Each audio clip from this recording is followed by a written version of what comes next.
알코올용자 최입니다. 저는 청주에서 왔습니다. 해결책을 모르고 아무 소망도 없이 그렇게 술을 마시다 보니까 기억하고 싶지 않은 것들이 참 많이 겪게 되더라고요. 슬픈 일도 참 많았는데 그 중에 하나만 말씀드리면, 제가 아마 제일 오래 장취를 했을 때 같아요.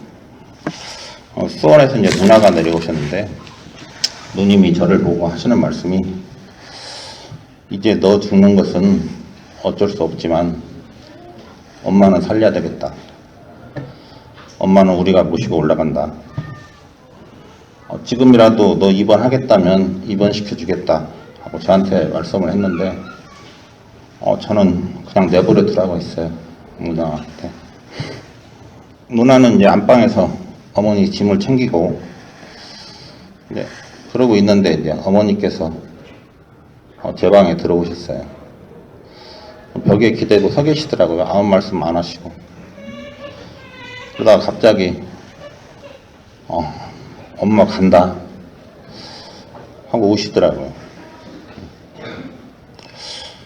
그런데도 저는 아무런 말을 할 수가 없었어요. 그냥 아무 말이 안 나오더라고요. 무슨 말이. 그때는 몰랐지만 그것이 중독이라는 질병이다. 지금은 알 것 같습니다. 술 마시다가 이제 죽는다는 소리를 많이 들었는데요. 이렇게 죽는가 보나. 그래도 내가 미치기 전에 죽어서 참 다행이다 하는 생각을 하면서 더 마셨는데, 어머니께서 사람들을 보내셨어요. 아마 차마 그렇게 자식을 보낼 수는 없었던 마음으로 사람들을 보내셨던 것 같은데요. 지금은 이제 강제 입원도 119, EMS, 응급구조단 이런 좋은 말들 많이 있지만, 그때는 그런 거 없었어요. 그냥 짙게 썬팅된 봉고차, 군합발, 쇠파이프 이런 것들은 다 기본이었던 시절이 있었고, 저는 이제 그 봉고차에 끌려 탔는데 마음이 좀 시원하더라고요. 이제는 죽지는 않겠구나 이런 마음이 아니고 그냥 시원했어요. 제가 술 마시면서 정말 제가 술 마시던 그 방에서 탈출하고 싶었어요. 그 방을 벗어나고 싶더라고요. 다음은 모르겠고, 그냥 제가 술 마시던 그 방에서 벗어나고 싶었는데, 어쨌든 벗어나서 참 시원했다 그런 생각이 들고, 그 당시에 이제 한국에서 정말 험하기로 소문난 것으로 그때 끌려갔는데요. 근데 아무리 험한 것으로 끌려간다고 해도 술이 끊어지는 것 같지는 않아요. 그렇게 술을 마셨어요. 그렇게 술을 마실 수밖에 없었다 이런 표현이 더 맞는 것 같아요. 누구도 제게 중독에 대해서 그리고 회복에 대해서 설명해 주는 사람이 없었어요. 그렇게 한 6년 정도 술을 마셨는데요. 인터넷도 없던 시절, 그때는 이제 지방에서 하다 안 되면 서울로 올라오던 시절이 있었어요. 저 역시 이제 물어서 서울로 왔는데 온 데가 여기에요. 국정 22병동. 그때 이제 제가 지방에서 서울로 가면 술을 끊을 수 있는 병원이 있을 것이다 이런 확신보다는 혹시 있을지도 모르겠다 하는 마음으로 올라왔었어요. 죽어야 끝날 것 같았고, 이렇게 사느니 차라리 미치기 전에 죽었으면 좋겠다 이런 생각을 했을 때 빅북을 처음 읽었어요. 빅북. 우리의 방침을 철저히 준수한 사람이 실패한 것을 본 적이 거의 없습니다. 처음으로 그런 소망을 읽었고, 그게 제 소망이었어요. 지금도 이제 처음으로 제가 빅북을 읽던 때 그날 가끔 생각하는데, 6년 가까이 단주에 대해서 들어본 적이 없었는데, 그리고 아무 소망이 없었는데, 그걸 읽으니까 그냥 저도 모르게 막 눈물이 쏟아졌어요. 울고 싶어서 울은 것도 아니고 그냥 저절로 뭔가 답답함이 풀렸던 거 아닌가, 정말 간절했던 거 아닌가, 그런 생각을 합니다. 그리고 저는 아주 오래전에 90 몇 년도쯤 된 것 같은데요, 만약 누군가 나한테 술을 끊는 방법을 알려준다면 나는 그대로 하겠다, 그런 생각을 했었어요. 너무 고통스러우니까. 그래서 빅북을 왜 읽어야 하는지, 모임을 왜 매일 다녀야 하는지, 그런 거 물어볼 수가 없었어요.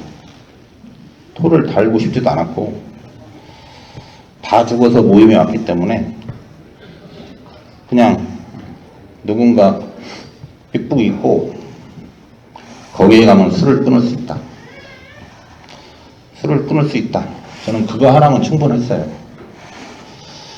그리고 저는 무엇보다도 그 빅북 있고 그런 모임 다니는 시간, 그 시간이 너무 좋았어요. 그때 서울에서 모임 다닐 때인데 저녁 모임 7번은 기본이고 남모임 한 4번 정도 다녔던 것 같아요. 지금처럼 서울 이렇게 남모임 많이 있었다면 아마 저녁 7번, 남모임 7번 다 다녔지 않나, 그런 생각을 합니다. 아마 그렇게 했을 거예요. 지하철 타고 가면서 이제 보편형 빅북을 많이 읽었는데, 그리고 3년집 제가 받을 때까지 꼭 메모를 했어요. 경험담 뭐 다 적은 건 아니고 귀에 꽂히는 단어가 있더라고요. 제 귀에 꽂히는 단어. 그거 단어 적어서 돌아오는 길에 지하철에서 꺼내보는 그런 시간이 저는 좋더라고요. 어떤 날에는 아니 왜 그분이 이런 말씀을 하셨을까? 그리고 다른 단어도 있는데 왜 이 단어를 쓰셨을까? 이런 생각이 저는 좋더라고요. 그런 시간이. 한번 모임 갔다 오는데 가는데 1시간, 오는데 1시간, 모임 1시간, 기본이 3시간인데 저는 그 시간이 너무 좋았어요. 그리고 지금도 그런 마음이 좀 있는데요, 무엇보다도 모임에 갈 때 어떤 설렘이 있어요. 오늘은 내가 어떤 경험담을 들을 수 있을까? 아마 제가 그 설레했던 마음이 제 소망 아니었나, 그런 것 같아요. 처음 이제 모임 다닐 때 힘들었던 부분이 죄책감이었어요. 죄책감. 근데 술이 조금씩 깨니까 정말 다시 생각하고 싶지 않은 기억들, 그런 것들이 자꾸 생각나는 거예요. 빅북을 읽어보면 제 얘기가 쓰여있고, 또 다른 분들 경험담을 들으면 제 말씀을 하시고, 그것이 굉장히 힘들더라고요.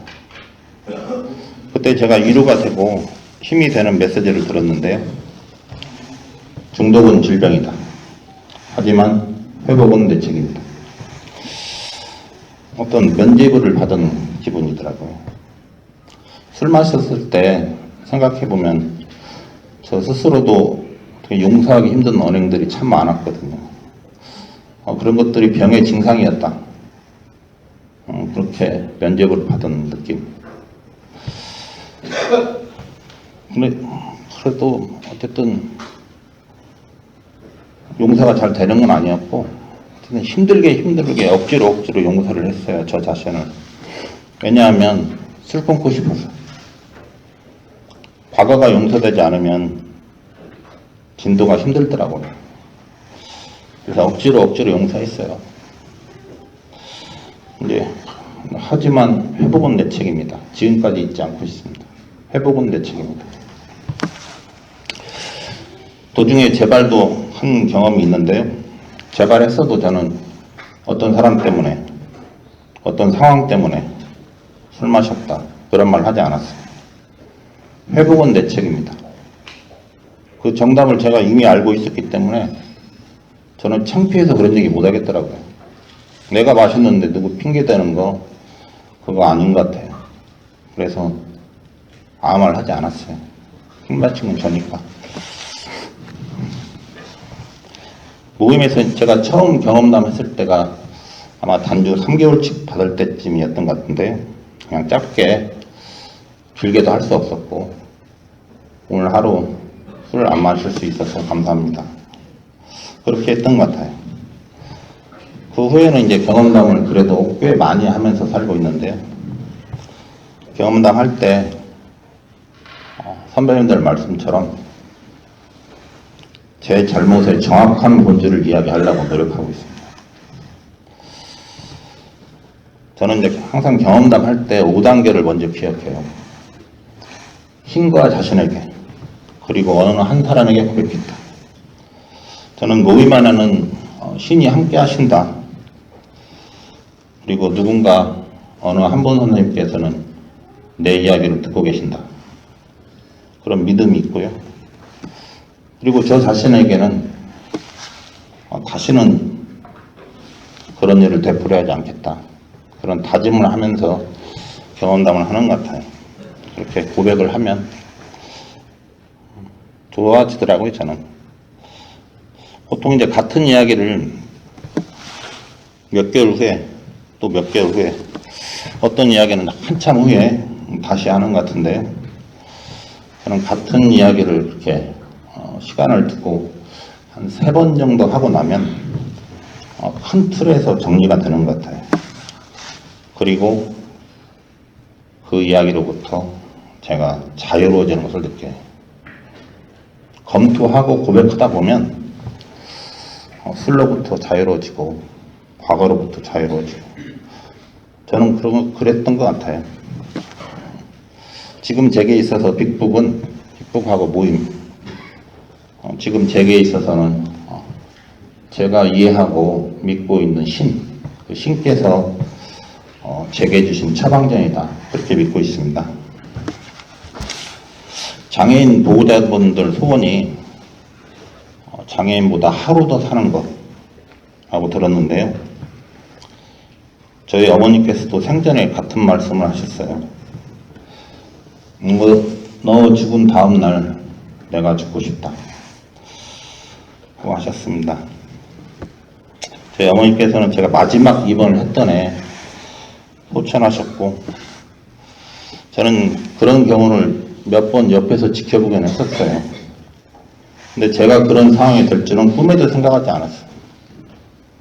내가 정신병원에 환자로 환히 입고 있을 때 어머니가 돌아가셨다. 이건 저는 생각해 본 일이 없어요.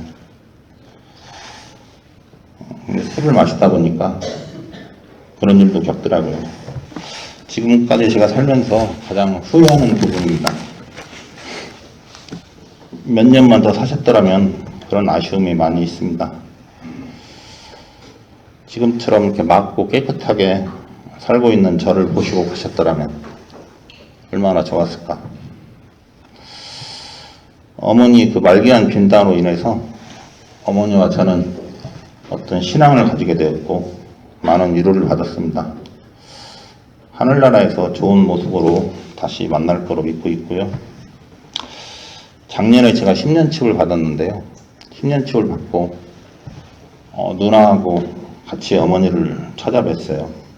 근데 가는 도중에 누나가 아주 조심스럽게 이제는 술 안 마시고 살 수 있겠냐?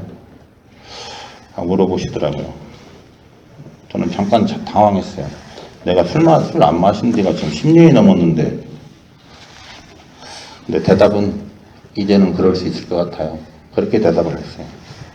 생각해 보니까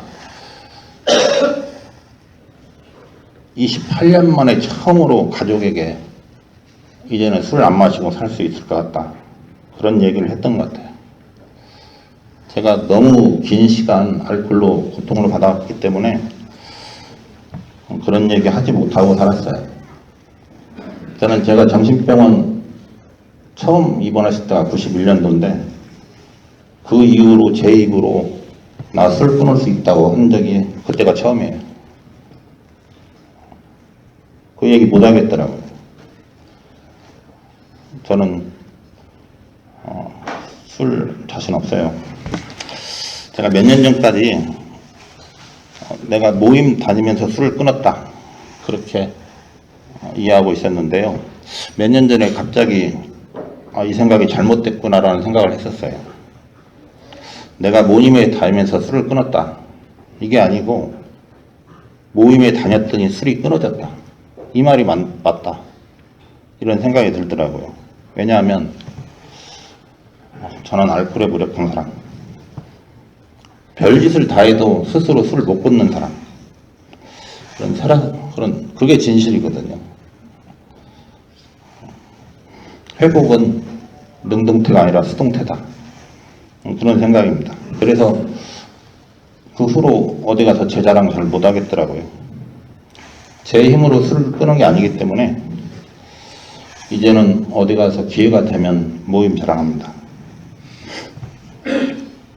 신이 해주시고 계시다는 것을 갑자기 깨달을 것이다. 선배님들께서 빅북을 통해서 약속해 주신 좋은 것들을 더 많이 경험하고 싶습니다. 더 많이, 더 깊게 경험한 후에 빅북이 맞다. 내가 해보니까 약속도 맞더라. 라고 이야기하면서 살 수 있었으면 좋겠습니다. 제가 모임에 가장 감사하는 점은 제 삶의 방향이 바뀌었다는 점입니다. 23년 전 1996년 제가 처음 모임 왔는데요. 그때하고 저는 전혀 다른 사람이 돼 있어요. 모임에 와서 배운 것 중에 하나가 세상에는 돈보다 가치 있는 것들이 많다. 아무런 소망도 없이 살던 제가 이제는 소망을 이야기하면서 삽니다. 그것이 가장 감사합니다. 아주 가끔은 5년, 10년 후는 제가 어떻게 살고 있을까, 그런 즐거운 상상, 행복한 상상을 하는데요. 확실한 것은 아마 지금보다는, 오늘보다는 더 좋은 모습으로 살고 있을 것 같습니다. 혹시 또 기회가 주어진다면 10년 후에 이 자리에서 다시 한번 고백할 수 있었으면 좋겠습니다. 너무 오랜만에 온 것 같고요. 19년 만에 왔습니다. 1996년 제가 처음에 모임 왔을 때 많이 위로해 주시고 힘 주셨던 선생님들 몇 분도 오셨는데요. 모임에 오면 항상 드는 생각이 있어요. 잘 왔다. 오늘 오기 참 잘했다. 그런 생각을 하는데요. 오늘도 같은 생각입니다. 건강하시고 행복하셨으면 좋겠습니다. 모임에 감사드립니다. 감사합니다.